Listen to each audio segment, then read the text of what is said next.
If he has the courage of Indira Gandhi, Yes. let him say here, Yes. let him say here that Donald Trump, you're a liar. That you did not make us ceasefire and that we did not lose any planes. अगर सचमुच में दम है तो आज शाम यहां प्रधानमंत्री को कह देना चाहिए Donald Trump is a liar, झूठ बोल रहा है डोनाल्ड ट्रंप। জম্মু কাশ্মীরে পেহেলগাম হামলার 100 দিন পর লোকসভাতে এই নিয়ে আলোচনা শুরু হয়েছে।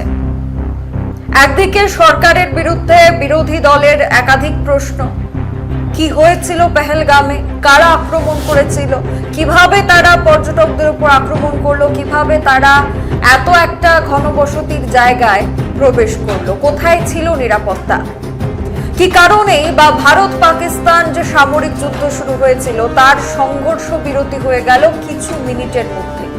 এই নানান প্রশ্ন ছিল মানুষের মনে এবং সেই প্রশ্নগুলি বিরোধীদের মনের মধ্যেও ছিল। বিরোধী সাংসদরা এই প্রশ্ন তৈরি করে লোকসভায় পৌঁছেছিলেন আর তার জবাব দেওয়ার জন্য তৈরি ছিলেন প্রধানমন্ত্রী নরেন্দ্র মোদী, রক্ষামন্ত্রী রাজনাথ সিং, গৃহমন্ত্রী অমিত শাহ, বিদেশ মন্ত্রী এস জয়শঙ্কর। তারা একের পর এক জবাব দেওয়ার জন্য প্রস্তুত ছিলেন এবং প্রশ্নগুলি ছিল বিরোধী সাংসদদের। কিন্তু প্রায় 100 দিন পর সংসদে এই পেহেলগাম সন্ত্রাসী হামলা নিয়ে, ভারত পাকিস্তান সামরিক যুদ্ধ সংঘর্ষ বিরতি নিয়ে যে আলোচনা, যে সমালোচনা, যে ডিবেট শুরু হয়েছিল, সেই ডিবেটে খুব একটা উত্তর পাওয়া যায়নি সরকার পক্ষ থেকে। বিরোধীরা প্রশ্ন করেছেন হাজার, কিন্তু সেই প্রশ্নের সামান্য কয়েকটা উত্তর পাওয়া গেছে আর সেই উত্তরগুলি আবার নতুন করে আরো হাজারো প্রশ্ন সৃষ্টি করছে। সবটাই জানবো বিস্তারিত আলোচনায়। আপনাদের সাথে স্পেশাল রিপোর্ট নিয়ে আমি রয়েছি সুজাতা। প্রথমত পেহেলগাম হামলা আপনারা জানেন, পর্যটকেরা সেখানে সরকারের উপর ভরসা করে, সরকারের নিরাপত্তা ব্যবস্থার উপর ভরসা করে জম্মু কাশ্মীরে মিনি সুইজারল্যান্ড দেখার জন্য সেখানে গিয়েছিলেন পরিবারদের মানুষদের নিয়ে। কিন্তু সেখানে যাওয়ার পর কি হয়েছিল সেটা আমরাও দেখেছি। পাকিস্তান যেভাবে সন্ত্রাসীদেরকে ভরণ পোষণ দিয়ে রাখছে এবং পাকিস্তানি সামরিক বাহিনী যেভাবে তাদেরকে সাহায্য করছে, তার মদতেই এই সন্ত্রাসী হামলা প্রতিনিয়ত জম্মু কাশ্মীরে হচ্ছে। এবং ভারত সরকার দাবি করেছিল জম্মু কাশ্মীর আগের চেয়ে ভালো অবস্থায় রয়েছে এবং সেই কারণেই মানুষ সরকারের উপর ভরসা করে পেহেলগামে গিয়েছিল। এবং পেহেলগামে সন্ত্রাসী হামলা হওয়ার পর সরকারের পক্ষ থেকে কি করণীয় ছিল আমরা দেখলাম। অপারেশন সিন্দুর, এবং সেই অপারেশন সিন্দুর নিয়ে বিশেষ করে প্রধানমন্ত্রী নরেন্দ্র মোদী থেকে শুরু করে বর্তমানে কেন্দ্রীয় সরকারে থাকা প্রত্যেক মন্ত্রী, সাংসদেরা, ক্যাবিনেট মন্ত্রীরা প্রশংসায় পঞ্চমুখ ছিলেন। কিন্তু এই অপারেশন সিন্দুর শুরু হওয়ার 22 মিনিটের মধ্যেই ভারত সরকার পাকিস্তানকে জানিয়ে দেয় যে তারা এই অপারেশন শুরু করেছে। 2025 को हमले माने 1:35 के तुरंत बाद भारतीय डीजीएमओ ने हॉटलाइन संदेश के माध्यम से पाकिस्तान के डीजीएमओ यानी डायरेक्टर जनरल मिलिट्री ऑपरेशन से संपर्क किया और टेरर इंफ्रास्ट्रक्चर के खिलाफ हमारे हमले के रेशनल और मेथोडोलॉजी के बारे में पूरी जानकारी दी और यह तथ्य भी बताया ये हमले एस्केलेटरी नेचर वाले नहीं थे, माने इसको हम आगे नहीं बढ़ाना चाहते। এটা কেন হলো? রক্ষামন্ত্রী রাজনাথ সিং এর একটা বক্তব্যকে ঘিরে পাল্টা হাজার প্রশ্ন করেছেন রাহুল গান্ধী, প্রিয়াঙ্কা গান্ধী এবং তার পাশাপাশি সমাজবাদী নেতা অখিলেশ যাদব এই নিয়ে প্রশ্ন করেছেন। DGMO of India was told by the government of India to ask for a ceasefire at 1:35 at night itself, on the night of Operation Sindoor. You told the Pakistanis exactly what you would do. You told them that we will not hit military targets. You told them we do not want escalation. Speaker sir, you imagine, दो लोगों के बीच में लड़ाई हो रही है, दो लोगों के बीच में लड़ाई हो रही है, एक आदमी जाके दूसरे को घूसा मारता है और फिर कहता है देखिए मैंने घूसा मार दिया, अब एस्केलेशन नहीं कीजिए। मतलब आपने पाकिस्तान को डायरेक्टली अपनी पॉलिटिकल विल बता दी कि आपके पास लड़ने की पॉलिटिकल विल है ही नहीं, कि आप लड़ना ही नहीं चाहते हो। और ये डिफेंस मिनिस्टर ने कहा है कि हमने, डिफेंस मिनिस्टर यहां हाउस में कह रहे कि हमने पाकिस्तान से जाके कहा कि हमने आपको एक झापड़ मारा है, मगर हम आपको और झापड़ नहीं मारेंगे। हम एस्केलेशन नहीं चाहते हैं, आप रिस्पॉन्ड नहीं कीजिए और हम मिलिट्री टारगेट नहीं मारेंगे।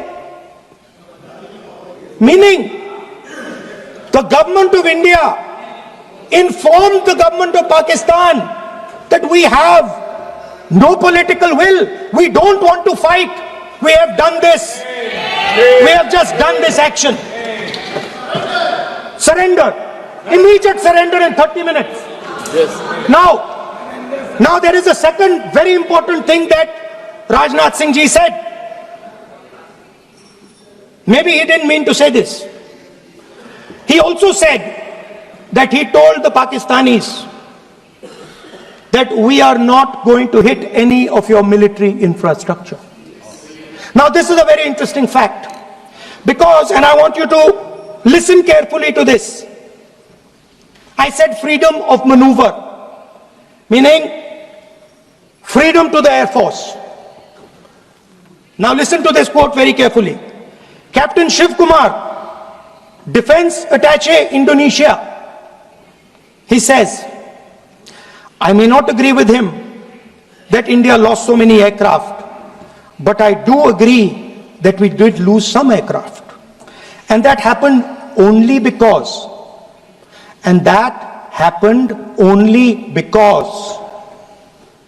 of the constraint given by the political leadership to not attack the military establishment and their air defense.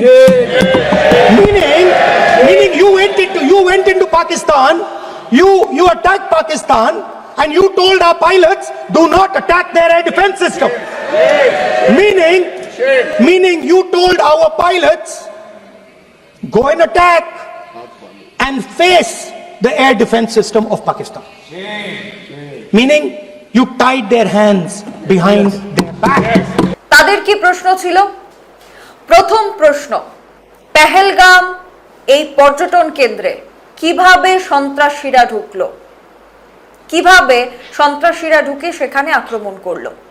এই প্রশ্নের উত্তর পাওয়া যায়নি, না তো প্রধানমন্ত্রীর কাছ থেকে, না রক্ষামন্ত্রীর কাছ থেকে, না তো বিদেশ মন্ত্রীর কাছ থেকে, না তো গৃহমন্ত্রী অমিত শাহের কাছ থেকে। দ্বিতীয় যে প্রশ্নটা রাহুল গান্ধী সহ অন্যান্য বিরোধী সাংসদরা করেছিলেন, যে ভারত পাক সামরিক যুদ্ধ যখন শুরু হয়েছে, যে যুদ্ধের নাম দেওয়া হয়েছিল অপারেশন সিন্দুর, এই অপারেশন সিন্দুর চলাকালীন সময় 22 মিনিটের মাথায় গৃহমন্ত্রী এবং তার পাশাপাশি রক্ষামন্ত্রীর যে দাবি, 22 মিনিটের মাথায় ভারতীয় ডিজিএমও পাকিস্তান ডিজিএমও কে হটলাইনে কানেক্ট করে দাবি করেন যে আমরা অ্যাটাক করছি পাকিস্তানের সন্ত্রাসী ঘাঁটিগুলিতে, কিন্তু আমরা কোনো পাকিস্তান আর্মি ডিফেন্সে, এয়ার ডিফেন্সে আমরা হামলা করব না, আমরা কোনো সিভিলিয়ানদের উপর হামলা করব না, আমরা শুধুমাত্র সন্ত্রাসী ঘাঁটিতে হামলা করব। যে পাকিস্তান বছরের পর বছর, দশকের পর দশক সন্ত্রাসবাদীদেরকে জায়গা দিচ্ছে, সেই পাকিস্তানকে ভরসা কেন করলো ভারত? কেন ভারত সরকার অপারেশন সিন্দুর শুরু হওয়ার 22 মিনিটের মাথায় সমস্ত ইনফরমেশন পাকিস্তানের কাছে দিয়ে দিল? শুধুমাত্র তাই নয়, বিরোধী দলনেতা রাহুল গান্ধী এটাও প্রশ্ন করেছেন যে বেশ কিছু আর্মি চিফ জেনারেলদের সাথে কথা বলে, এয়ার মার্শালদের সাথে কথা বলে এমনটা জানা গেছে যে তাদেরকে সরকার হাত পা বেঁধে সেখানে যুদ্ধে পাঠিয়েছিল। অর্থাৎ সরকারের ওপর দুটো দায়বদ্ধতা ছিল। এক, পলিটিক্যাল উইল, যেটাকে দাবি করা হয় যে রাজনৈতিক ইচ্ছা শক্তি। ভারত পাক সামরিক যুদ্ধ শুরু হয়েছে, সেখানে রাজনৈতিক ইচ্ছা শক্তি প্রয়োজন, এবং আর্মিকে, সেনাকে, সেটা বায়ুসেনা হোক, নৌসেনা হোক, এবং সেটা আর্মি হোক, স্থল সেনা হোক, তাদেরকে পুরোপুরিভাবে ফ্রিডম দিতে হবে। কিন্তু বিভিন্ন এয়ার মার্শাল, বিভিন্ন এয়ার ডিফেন্সের যারা কর্নেল রয়েছেন, তাদের সাথে তাদের বিভিন্ন আলোচনার মধ্যে থেকে বেরিয়ে এসছে যে ভারত সরকার বারবার চাপ সৃষ্টি করছিল সেনাদের ওপর, তাদেরকে পুরোপুরি ভাবে ফ্রিডম দেওয়া হয়নি। তাদেরকে বলা হচ্ছিল যে তোমরা শুধুমাত্র পাকিস্তানে গিয়ে সন্ত্রাসবাদী ঘাঁটিতে হামলা করো এবং পাকিস্তানের এয়ার ডিফেন্স সিস্টেমকে কোনোভাবেই ধ্বংস করবে না, এবং যদি পাকিস্তানের এয়ার ডিফেন্স সিস্টেম ধ্বংস না হয় তাহলে সেই পাকিস্তানি এয়ার ডিফেন্স সিস্টেম ভারতের সেনাবাহিনীদের উপর আক্রমণ করত। এবং এমনও বেশ কিছু প্রশ্ন উঠেছিল যে এই ভারত পাক সামরিক যুদ্ধ, যেটাকে অপারেশন সিন্দুরের নাম দেওয়া হয়েছে, এই অপারেশন সিন্দুরের ক্ষয়ক্ষতি কি হয়েছে, পাকিস্তানের কি ক্ষয়ক্ষতি হয়েছে, ভারতে কি ক্ষয়ক্ষতি হয়েছে, তার কোনো উত্তর কিন্তু প্রধানমন্ত্রী, রক্ষামন্ত্রী, বিদেশ মন্ত্রী এবং তার পাশাপাশি গৃহমন্ত্রীর কাছ থেকেও পাওয়া যায়নি। অমিত শাহ দাবি করেন যে এবার অপারেশন মহাদেব শুরু হয়েছে এবং সেই অপারেশন মহাদেবের মাধ্যমে তিনজন সন্ত্রাসবাদীদেরকে ভারতীয় সেনা মেরেছে এবং সেই 3 জন সন্ত্রাসবাদীরা নাকি পাকিস্তানের বাসিন্দা। তাদের কাছ থেকে পাকিস্তানের আই কার্ড পাওয়া গেছে, পাকিস্তানি চকলেট তাদের কাছ থেকে পাওয়া গেছে এবং তারাই পেহেলগাম সন্ত্রাসী হামলার মূল মাস্টার মাইন্ড ছিল। কিন্তু এটাই সত্যি কথা নয়। এদের পেছনে যারা মদত দিচ্ছিল, পাকিস্তানের আর্মি জেনারেল থেকে শুরু করে পাকিস্তানের অন্যান্য জেনারেল এবং আর্মি অফিসাররা, তাদের সাথে, তাদের মূল নেতার সাথে কেন ডোনাল্ড ট্রাম্প দেখা করছেন? তাহলে কি ভারতের বিদেশ নীতি পুরোপুরিভাবে অসমর্থ হয়ে গেছে? যেখানে বিভিন্ন দেশে পাঠানো হয়েছে বিভিন্ন ভারতীয় ডেলিগেটসদের, যারা সেখানে গিয়ে এই অপারেশন সিন্দুরের বিষয়ে ভারতের পক্ষ রেখেছেন এবং বিদেশ মন্ত্রী বারবার দাবি করেছেন যে টেররিজম নিয়ে বা সন্ত্রাসবাদ নিয়ে প্রত্যেক দেশের যারা নেতৃত্বরা রয়েছেন তারা কড়া জবাব দিয়েছেন। কিন্তু রাহুল গান্ধীর বক্তব্যে তিনি দাবি করেছেন যে কোনো দেশ, সেটা আমেরিকা হোক কিংবা রাশিয়া হোক কিংবা অন্য কোনো দেশ, তারা কেউ পাকিস্তানের নাম নেয়নি। তাহলে কি ভারতীয় বিদেশ মন্ত্রকের যে পুরো পরিকল্পনা সেটা ফেল হয়েছে? পেহেলগাম হামলার 100 দিন পর যে ডিবেট শুরু হয়েছিল লোকসভায়, সেই ডিবেট থেকে মানুষ আশা করছিল যে হয়তো এই পেহেলগামের পেছনে কারা রয়েছে, তাদেরকে কিভাবে আইডেন্টিফাই করা হয়েছে, কারা কারা এর সাথে যুক্ত রয়েছে, কিভাবে একটি পর্যটন কেন্দ্রে হামলা হলো, নিরাপত্তা কোথায় ছিল, এই সমস্ত বিষয় নিয়ে হয়তো বা কোনো তথ্য পাওয়া যাবে। কিন্তু কোনো তথ্য সেখানে পাওয়া যায়নি। আর তার কারণেই বিরোধী দলনেতা রাহুল গান্ধী আরো বেশ কিছু প্রশ্ন সামনে তুলে ধরে রেখেছেন। তিনি দাবি করেছেন যে ডোনাল্ড ট্রাম্প কেন ভারত এবং পাকিস্তানের সংঘর্ষ বিরতির পুরো ক্রেডিট নিজে নিয়ে নিলেন। তিনি কি কারণে সংঘর্ষ বিরতি ভারত ঘোষণা করার কিছু মিনিট আগে তিনি টুইট করলেন এবং টুইট করে তিনি এই ক্রেডিট নিলেন যে ভারত এবং পাকিস্তানের মধ্যে সংঘর্ষ বিরতির পেছনের মূল কাণ্ডারি হচ্ছেন Donald Trump. Has said 5 times. Has said, sorry, 29 times. 29 times he said.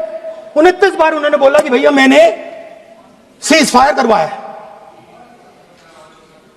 अच्छा, अगर वो झूठ बोल रहे हैं तो अपने भाषण में यहां प्रधानमंत्री कह दें कि वो झूठ बोल रहे हैं। यहां पे अगर दम है तो यहां पे प्रधानमंत्री बोल दे कि ट्रंप झूठ बोल रहे हैं। If he has the courage, if he has the courage, if he has the courage of Indira Gandhi, yes, let him say here, yes, let him say here, yes, that Donald Trump, you're a liar, yes, that you did not make a ceasefire, and that we did not lose any planes. Let him say it here, yes, if he has the courage. 50% भी है इंदिरा गांधी का तो यहां बोल दे, 50% होगा तो बोल देगा, बोल देंगे। सॉरी सर, एक साइड से 7th फ्लीट आ रही है, बोलने दीजिए सर, सर मजा आ रहा है। ऐसा नहीं सर अभी तो सर अभी तो मैंने ओपनिंग नहीं किया सर, आपका समय अभी तो मैं सेट हो रहा हूं, समय आपका कम है। अभी सेट हो रहा हूं सर, थोड़ी ढील दीजिए।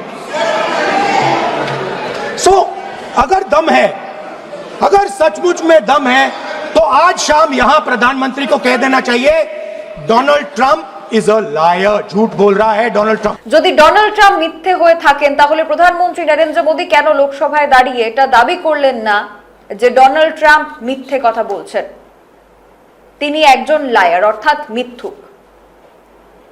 রাহুল গান্ধী, প্রিয়াঙ্কা গান্ধী এবং অপর দিক থেকে সমাজবাদী পার্টির নেতা অখিলেশ যাদবের করা নানান প্রশ্নের উত্তর দিতে পারেননি প্রধানমন্ত্রী নরেন্দ্র মোদী, গৃহমন্ত্রী অমিত শাহ, সেখানে রক্ষামন্ত্রী রাজনাথ সিং এবং বিদেশমন্ত্রী S Jaishankar. Interesting another fact.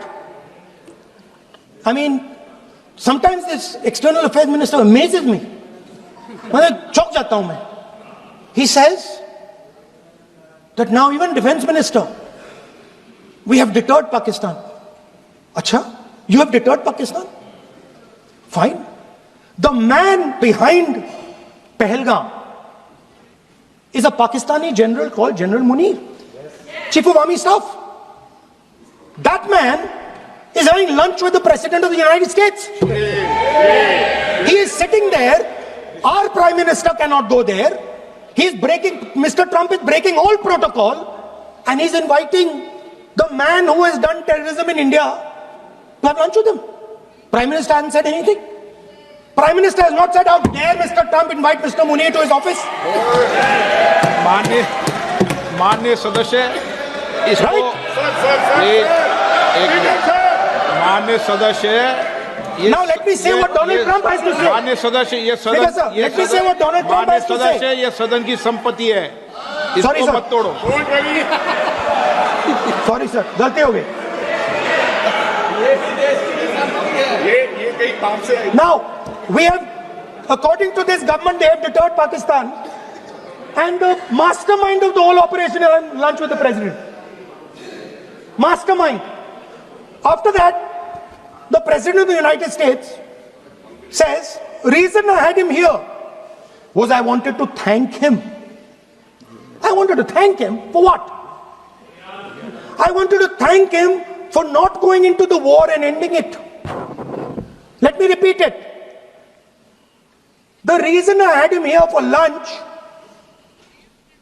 was I wanted to thank him, the man who carried out Pahalgam. I wanted to thank him for not going into the war and ending it. Very shame. Now, currently, General Munir, US General Michael Kurilla, head of their command structure, and generals from 4 Central Asian countries right now are having a conference on how to prevent terrorism. Right now. So while these people are running around telling the world that Pakistan has done terrorism, the United States is having lunch with the man and organizing and trying to figure out how he can help them fight terrorism. Rahul Gandhi তাদের পক্ষ থেকে যে বার্তাগুলি শোনা গেছে, তাদের পক্ষ থেকে যে বক্তব্যগুলি সামনে এসেছে, সেখানে প্রধানমন্ত্রী নরেন্দ্র মোদী বারবার ব্যক্তিগত আক্রমণ করেছেন বলে দাবি। এই পেহেলগাম কিংবা পুলওয়ামা এই ধরনের সন্ত্রাসী হামলা কেন ঘটেছে, এর পেছনে কারা রয়েছে? অখিলেশ যাদব দাবি করেন যে ভারত সরকার চাইলে স্যাটেলাইট ইমেজ ব্যবহার করে পেহেলগাম এবং পুলওয়ামা অ্যাটাক যেটা সংঘটিত হয়েছিল সেই সন্ত্রাসবাদী হামলার পেছনে কারা ছিলেন তাদেরকে খুব সহজেই আইডেন্টিফাই করা যেত, কিন্তু ভারত সরকার কেন তা করেনি? অপারেশন সিন্দুর এবং অপারেশন মহাদেব এই নামকরণ করার মাধ্যমে বারবার মানুষের প্রশ্নের সামনে ধর্মকে কেন রাখা হচ্ছে? শুধুমাত্র তাই নয়, সংসদের এই আলোচনায় যেখানে সরকারের কাছ থেকে মানুষ প্রশ্নের আশা করছিলেন, ঠিক তখন গৃহমন্ত্রী অমিত শাহ বলেন যে সন্ত্রাসবাদীদের ধর্ম দেখে নাকি সমাজবাদী পার্টির নেতা কষ্ট পাচ্ছেন, সন্ত্রাসবাদীদের ধর্ম জানার পর নাকি বিরোধীরা কষ্ট পাচ্ছে। এই ধরনের বক্তব্য সত্যি কি আশা করেছিল ভারতের মানুষ? তারপরেও যে মূল প্রশ্নটা থেকে যায় যে ভারত এবং পাকিস্তানের সংঘর্ষ বিরতি কেন হলো, যেখানে ভারত এবং ভারতীয় সেনারা অনেকটাই এগিয়ে ছিলেন? কেন ভারত সরকারের পক্ষ থেকে অপারেশন সিন্দুর শুরু হবার 22 মিনিট পরেই পাকিস্তানের কাছে সমস্ত ইনফরমেশন পৌঁছে দেওয়া হলো যে তারা কোথায় হামলা করবে, তারা কোথায় হামলা করবে না? তখনও কিন্তু পাকিস্তানের আকাশে ভারতীয় সেনারা, ভারতীয় পাইলটরা ছিলেন, এবং তখন পাকিস্তান এয়ার ডিফেন্স হামলা করার চেষ্টা করেছে। এটা জানা গেছে বিভিন্ন এয়ার মার্শালদের কাছ থেকে, যারা পুরোপুরি এই বিষয়টাকে নজরদারি করছিলেন। তারা এটাও দাবি করেছেন যে ভারত সরকার আর্মির ওপর বা সেনার ওপর সম্পূর্ণভাবে তাদেরকে ছেড়ে দেয়নি, তাদের ওপর একটা প্রেসার ছিল, একটা চাপ ছিল সরকারের। তারা কি করবে কি না করবে সেটা সরকারকে জিজ্ঞেস করেই তারা করতে হতো। সেই সেনাদেরকে পুরোপুরি ফ্রিডম দেওয়া হয়নি, পুরোপুরি স্বাধীনতা দেওয়া হয়নি। এত কিছু হয়ে যাওয়ার পর উত্তর এখনো পাওয়া যায়নি যে ভারত পাক সংঘর্ষ বিরতি কেন হয়েছিল, এত দ্রুত কেন সংঘর্ষ বিরতি হয়েছিল, কেন পাকিস্তানের সামনে ভারত সরকার মাথা নোয়ালো। আরো একটা প্রশ্ন, যখন গৃহমন্ত্রী অমিত শাহ দাবি করছেন যে অপারেশন সিন্দুর এখনো শেষ হয়ে যায়নি, অপারেশন সিন্দুর এখনো চলছে, ঠিক তখন কেন ভারত এবং পাকিস্তানের ক্রিকেট ম্যাচ নিয়ে কোনো ধরনের আলোচনা হচ্ছে না? আগামীতে ভারত এবং পাকিস্তান আবারও মাঠে নামবে, আবারও 22 গজে নামবে ক্রিকেট খেলার জন্য, কিন্তু সেটা কি করে সম্ভব? হ্যাঁ, ক্রিকেটের সাথে মানুষের আবেগ জড়িয়ে, কিন্তু পাকিস্তানের যে সন্ত্রাসবাদী হামলা তাকে রোখার জন্য ক্রিকেট প্রেমীরা অবশ্যই ভারত পাকিস্তান ক্রিকেট ম্যাচ দেখাকে ব্যান করতে পারেন, কিন্তু সরকার কেন কোনো পদক্ষেপ নিচ্ছে না? যেখানে গৃহমন্ত্রী অমিত শাহ বলছেন যে অপারেশন সিন্দুর জারি রয়েছে এবং সেই অপারেশন সিন্দুর পাকিস্তানের বিরুদ্ধে, তখন কেন ভারত পাকিস্তান ক্রিকেট ম্যাচ হবে? 100 দিন পর সংসদে বিরোধী পক্ষের প্রশ্ন ছিল অনেক, কিন্তু সেই প্রশ্নের সঠিক জবাব পাওয়া যায়নি, সঠিক জবাব পায়নি ভারতের মানুষ, দেশের মানুষ। আপনারা এই বিষয় নিয়ে কি মনে করছেন অবশ্যই কমেন্ট সেকশনের মাধ্যমে আমাদের জানাবেন। এখনকার মতো বিদায় নিচ্ছি, আমাদের পরবর্তী খবরাখবরের জন্য অবশ্যই চোখ রাখবেন সোশ্যাল বাংলায়। নমস্কার। মশলা হাতে নয় চামচে তুলুন। লংতরাই গুঁড়ো মশলার প্রতিটি 250 গ্রাম প্যাকেটের সাথে 1টি চামচ ফ্রি। লংতরাই গুঁড়ো মশলা, রান্নায় তোমাকে চাই।